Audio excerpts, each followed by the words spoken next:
sahabat yang diberkati di 107.8 maupun di www.suryakebenaran.com dan sahabatku dimanapun berada.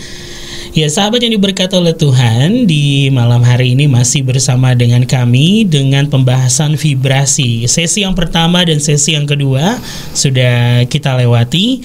Dan sahabatku, langsung saja nih kita akan masuk untuk atensi pertanyaan di malam hari ini.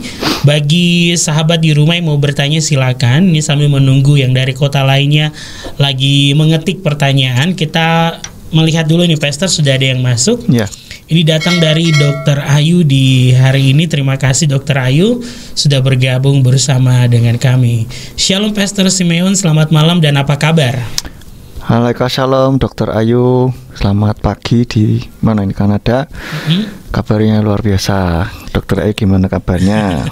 Shalom Kak Rio dan sahabat Radio Surya Kebenaran yang mendengarkan. Amin. Waalaikumsalam Dr. Ayu, terima kasih sudah bergabung di hari ini. Pertanyaan saya hari ini yang pertama, saya mau bertanya tentang rasa cemas nih Pastor. Kadang rasa cemas membuat kita itu terpuruk. Dan ada rasa cemas yang malah membuat kita over kapasitas dalam mengerjakan sesuatu. Ini agar tidak terlihat lalai atau sempurna nih. Ternyata pertanyaan saya, apakah rasa cemas yang over kapasitas ini baik? Karena di sisi lain yang saya takutkan adalah bertemu dengan waktu dan kondisi yang kurang tepat. Ini karena pertanyaan kedua nyambung ya. Saya baca sekalian. Ini karena dia takut adalah bertemu dengan waktu dan kondisi yang kurang tepat, dan bagaimana untuk bisa mengatasi jadi tidak harus terlihat over dan sempurna dikala kita dalam waktu dan kondisi yang terbatas. Ya, terima kasih Dr. Ayu untuk pertanyaannya. Nah, rasa cemas mungkin yang dimaksud cemas terpuruk dan cemas yang malah membuat over itu, mungkin ada yang cemas yang akhirnya doing nothing gitu, nggak bisa melakukan apa-apa, dan rasa cemas malah tambah sepertinya hektik gitu. Wah, tambah apa saja, ayo cepetan gopoh kalau orang Jawa bilang ya, apa gopoh atau gugup atau ayo cepetan. Mungkin jadi akhirnya jadi kayak perfeksionis akhirnya gitu, supaya ini ya. Pertanyaannya, apakah rasa cemas yang over ini baik? Kalau cemas ini kurang baik ya dokter ya. Jadi yang baik harusnya gimana ya? Ya jangan cemas gitu. Untuk bisa kalau ada tugas banyak, sibuk gitu ya. Jadi tenang dulu. Mungkin tarik nafas dalam-dalam. Ini sekalian jawab nomor 2 nih. Supaya tidak cemas akhirnya jadi hektik. Jadi apa yang bisa dikerjakan yang sebetulnya tidak perlu dikerjakan lagi, ya dikerjakan lagi gitu kan. Ya, tarik nafas dalam-dalam, hembuskan. Tarik nafas dalam-dalam, hembuskan lewat mulut. Nah begitu, itu terus sampai kita merasa tenang. Itu akan lebih jauh lebih tenang ya. Jadi enggak hektik, enggak gopoh lagi gitu. Jadi itu yang bisa dilakukan salah satunya. Lalu pas saat sudah tenang bisa diajak ngomong, ayo siapa yang tadi yang cemas ya kan? Kenapa cemas? Kalau kamu sudah lakukan dengan baik, nggak perlu cemas. Lakukan yang terbaik sudah gitu. Ya istilahnya ya terserah bagaimana caranya ngomong. Intinya kan itu diri kita sendiri juga sebetulnya. Masing-masing dari kita ada seperti itu. Maka sesuaikan cara tanda kutip menasehatinya itu, sesuaikan dengan yang gaya kita masing-masing gitu. Yang tahu kan pasti kita sendiri. Nah, Dr. Ayu mungkin pasti tahu tentang dirinya sendiri. Untuk ini coba aja. Itu yang cemas itu biasanya ada bagian diri yang mudah cemas itu. Nah, ajak bicara saja. Siapa yang cemas ini, mana ini yang cemas? Kenapa cemas? Nah, ini kayak konseling sendiri gitu Dr. Ayu. Itu yang bisa dilakukan, itu praktis dan tidak perlu banyak teknik ya. Untuk bisa lebih tenangnya dengan tarik nafas dalam-dalam itu tadi, itu membantu ya. Sekalian itu jawab nomor 2 berarti ya. Oke. Dan di sini saya menangkap mungkin dikala kondisinya yang mungkin terbatas atau pas lagi harus kepepet itu harus seperti apa nih? Ini takutnya kan ditanya di yang kedua bagaimana mengatasinya. Jadi tidak harus terlihat over dan sempurna dikala kita dalam waktu dan kondisi yang terbatas nih, Pastor. Ya, kadang-kadang kalau dipepet waktu tuh jadi bingung kan. Nah, akhirnya melakukan jadi nggak karuan gitu. Vibrasinya bakal karuan. Ya, betul. Ya itu tenang dulu. Kadang-kadang gini, kita terburu-buru, memang waktunya mepet. Cuman kita coba berusaha untuk lebih jernih lagi berpikir. Kadang-kadang kalau kita nggak jernih, kita cuma gugup gitu, itu kita melakukannya nggak akurat gitu biasanya toh. Nah, tapi kalau coba saya bentar, oke, waktu memang jalan terus, tapi tunggu dulu. Kan harusnya begini, biasanya seperti itu. Dan ada muncul ide yang lebih efektif akhirnya, gitu, lebih efektif dan efisien, gitu. Bisa dicoba, jadi buat tenang dulu. Yang penting tenang. Kan firman Tuhan juga katakan dalam tinggal tenang dan percaya. Yes. Itu terletak kekuatanmu. Jadi tenang. Kuncinya di situ. Siap. Oke, terima kasih Dokter Ayu. Ini yang ketiga sepertinya mirip juga nih. Ini yang ketiga, untuk masuk dalam vibrasi orang lain nih, Pastor. Jika orang yang kita hadapi adalah mereka yang selalu cemas dan menuntut kesempurnaan kerja terhadap orang lain, cara kita untuk merespon dan hadapi baiknya seperti apa? Ya, kalau ada orang yang selalu cemas, nah ini tinggal kuat-kuatan vibrasi. Ya, kuat-kuatan vibrasi. Nah, kalau kita terbiasa tenang, kita biasa melakukannya dengan baik, maka kalau vibrasi kita itu lebih besar dari dia, itu akan mempengaruhi dia. Tapi kalau vibrasi dia lebih besar dari kita akan ikutan cemas gitu. Saya tadi keluar rumah baik-baik aja loh, ketemu dia jadi ikutan cemas sih gitu. Nah, berarti vibrasi kita ini kurang kuat, gitu, kurang besar. Nah, bagaimana caranya bisa membesarkan? Dilatih terus. Dan kita sering-seringlah dalam kondisi itu, gitu. Maka itu akan jadi energinya itu cukup besar, gitu.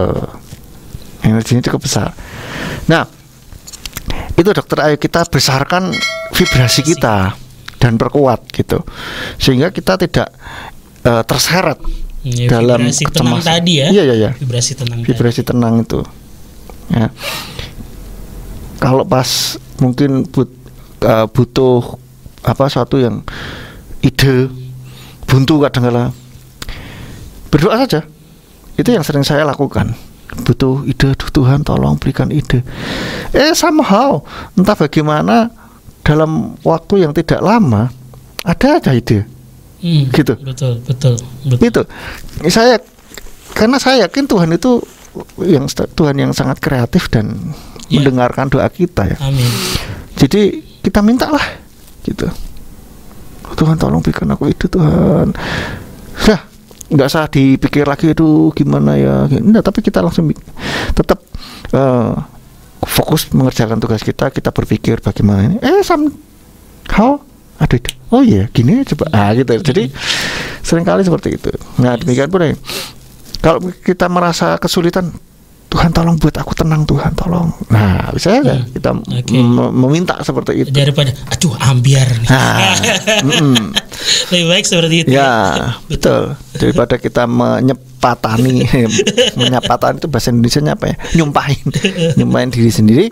Kita ngomong seperti itu, ngomong yang baik. Nah, itu. Nah, kalau mungkin ini atasan ya yang kalau atasan kita yang ditanyakan oleh Dokter Ayu, mungkin atasannya Dokter Ayu selalu cemas dan menuntut kesempurnaan ini ya kita lakukan saja yang terbaik gitu. Loh, ini Pak, saya sudah lakukan yang terbaik.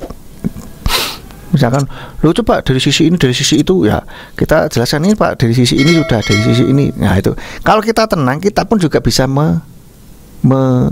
menjelaskan dengan baik. Saya belajar tenang itu dari dosen saya dulu waktu saya kuliah psikologi ya. Pernah tuh, saya tuh kan nggak pernah ikut buat games gitu kan. Tapi dosen saya ini sudah jago gitu, sudah banyak stok game gitu. Untuk ice breaking lah, untuk materinya dia lah gitu. Nah, suatu saat ada tiba-tiba itu datangnya telat atau bagaimana, waktunya mepet sekali. Loh Pak, ini bentar lagi mulai loh Pak. Oh iya ya. Oh saya bentar. Dia kayak tetap tenang gitu. Saya tuh sudah gugup. Pak ini piye Pak, bentar lagi ini loh Pak. Iya sebentar sih. Ya. Gini aja. Nah, idenya keluar gitu. Jadi dia tenang. Saya belajar ketenangannya dari beliau juga. Wow. Ini dalam waktu yang mepet dan dia ya mungkin karena jam terbang juga ya, dia biasa melakukan itu, jadi dia tenang aja, nggak terlihat gugup juga. Saya bilang, Pak gimana saya sudah gugup ya. Itu ketika kita tenang, seringkali ide itu muncul dengan efektif dan efisien. Gitu. Mungkin menjawab, mudah-mudahan menjawab Dokter Ayu ya. Jadi kalau Dokter Ayu menghadapi atasan nih, suruh tenang Pak. Oke, baik, terima kasih Dokter Ayu atas pertanyaannya di terakhir daripada pesannya. Terima kasih Pastor. Mungkin itu dulu pertanyaan saya hari ini. Elohim Yevarech Otka. Amin. Ya, kita lanjutkan. Pastor di malam hari ini sudah bergabung lagi dari Surabaya ini. Ada haleluya. Ya, Pak Joromi. Terima kasih Pak Joromi sudah bergabung. Shalom, selamat malam Pastor Simeon Sulistyo yang diberkati Bapak Yahweh oleh karena kemurahan dan kasih setia serta anugerahnya. Amin. Dan penyiar radio yang selalu ceria nih dan lokasi Bapak yang senantiasa selalu tercurah. Haleluya. Terima kasih Pak Joromi, Bapak Yahweh memberkati. Bicara masalah vibrasi, ini masalah jiwa manusia. Pertanyaannya Pak Joromi di malam hari ini, bagaimana dapat mengkoneksi atau tune in antara jiwa atau perasaan dengan logika yang selaras? Sebab antara logika dengan perasaan terkadang tidak tune in. Bisa kita ajak bicara ya, jiwa kita yang tidak selaras itu bisa kita ajak ngobrol lagi. Seperti tadi sudah saya sampaikan, loh kenapa kok ini ya? Ayo, siapa ini yang tadi apa namanya tadi, cemas. Cemas kenapa? Ya kita ngobrol sendiri gitu. Tapi jangan sampai ketahuan orang lain ya, nanti dipikirnya ngapain kamu. Tapi memang kadangkala itu perasaan dan logika itu memang nggak selaras gitu. Ini kan mungkin dalam maksud ketika berdoa atau mendoakan sesuatu. Pada umumnya ketika logika itu sangat jalan, memenuhi, kadang-kadang perasaan kurang bisa bermain di situ. Tetapi kalau perasaan kita terlalu dalam perasaan, kadang-kadang logika itu nggak jalan gitu. Sama seperti lagunya Agnes Monica kan, cinta ini kadang-kala tak ada logika. Nah, karena apa? Pikiran kita sudah terpenuhi dengan perasaan itu gitu, maka tidak jalan. Nah, orang yang jatuh cinta itu logikanya nggak jalan. Kadang dia bilang, laut akan kuseberangi. Apalagi pokoknya semuanya itulah ya. Pasti akan ku nanti ke 7 samudra. Nah, tai kucing pun rasa coklat kan, namanya begitu. Nggak ada logika. Iya, seperti itulah. Ya, kalau logikanya terlalu berjalan, kadang-kadang juga perasaan nggak bermain gitu. Artinya kurang kuat gitu. Terlalu logika dipikir gitu. Ya, itu Om Joromi ya sudah bergabung di malam hari ini. Supaya bisa selaras, ajak ngobrol tuh supaya selaras. Diajak ngobrol ya Pak Jo. Jangan dicuekin katanya. Oke. Baik, ini kita lanjutkan untuk pertanyaan dari Pak Joromi di malam hari ini. Yang kedua mengenai hadirat Tuhan. Dalam 1 Korintus 14 ayat 14 sampai 15, ini saya coba bacakan.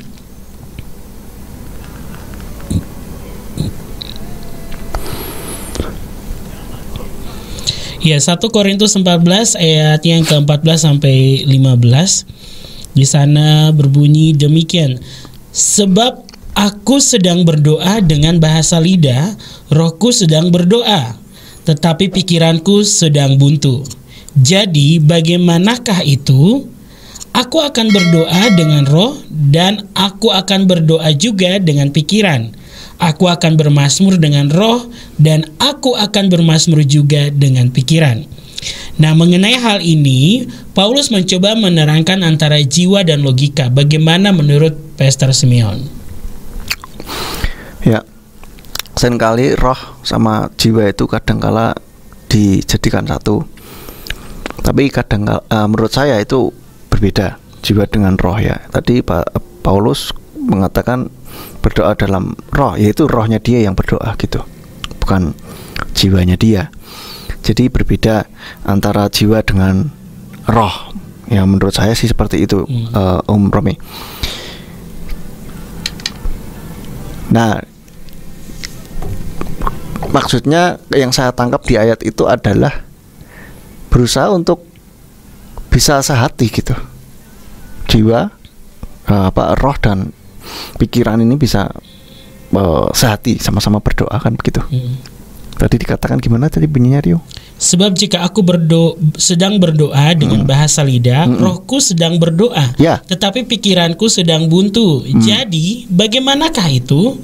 Aku akan berdoa dengan roh dan aku akan berdoa juga dengan pikiran. Aku akan bermazmur dengan roh dan aku akan bermazmur juga dengan pikiran. Nah, ini menyelaraskan antara ketika berdoa dengan bahasa lidah dan kita berdoa pakai bahasa kita gitu. Karena Paulus kan mau bicara bahwa kalau kita berbicara bahasa lidah itu kan kita nggak ngerti apa yang kita ucapkan begitu. Nah, maka untuk itu ketika di berbahasa lidah dia juga ngomong bahasa Indonesia, bahasanya dia sehari-hari gitu. Gitu. Nah, untuk kita ya bahasa lidah, bahasa Indonesia begitu. Bermazmur ya bermazmur pakai bahasa lidah, terus kembali bermazmur dengan bahasa kita sehari-hari gitu. Nah, jadi supaya selaras. Ya, terkadang kalau kita berdoa dengan menggunakan pikiran ini kan itu ya, pikiranku sedang buntu. Kadang tuh kalau kita biarkan roh itu yang mengalir, kadang kan ngalir aja terus, gak akan buntu gitu. Nah, betul. Ini karena pikiran lebih menguasai pertama di ayat ke-14 nih, karena mungkin pikirannya lebih menguasai akhirnya buntu. Tapi ketika dia menyelaraskan di ayat yang ke-15 ya Pastor, saya juga tangkap demikian, berjalannya itu mantap sekali. Iya. Iya, itu yang saya lakukan juga ketika pikiran buntu, kita tidak bisa mikir, saya berdoa dalam bahasa lidah gitu. Yes. Dan itu membuat sebuah kelegaan. Ya, maka kita bisa ngecek apakah bahasa lidah kita ini benar atau tidak. Ya, ketika kita gunakan ada dampak tidak. Amin. Kalau tidak ada dampak berarti bukan dari Tuhan gitu. Iya sih. Kadang itu Pastor ya, kadang ya seperti tadi Pastor ada kelegaan. Setelah itu akan ada satu fase yang kita lewati. Kadang juga ada hal yang datang kepada kita yang kita tiba-tiba takjub. Itu kadang tuh penuh rahasia lah. Iya, betul. Penuh rahasia. Iya, nggak bisa dipikir dengan logika itu. Iya. Dan itu seperti yang pernah Pastor juga bilang bahwa itu kayak komunikasi pribadi kita lah dengan Bapa Yahweh, dengan Elohim itu sendiri adalah roh. Oke, ini terima kasih dari Pak Jeromi. Nanti minta di akhir acara kita berdoa. Ya baik, mungkin kita masuk ke sesi ketiga atau kita break dulu nih Pastor? Ini kurang 10 menit. Oke. Mau break dulu satu lagu boleh? Oke, satu lagu dulu. Baik sahabat yang diberkati oleh Tuhan, jangan kemana-mana, tetap di 107.8. Kami akan kembali selepas pujian berikut ini.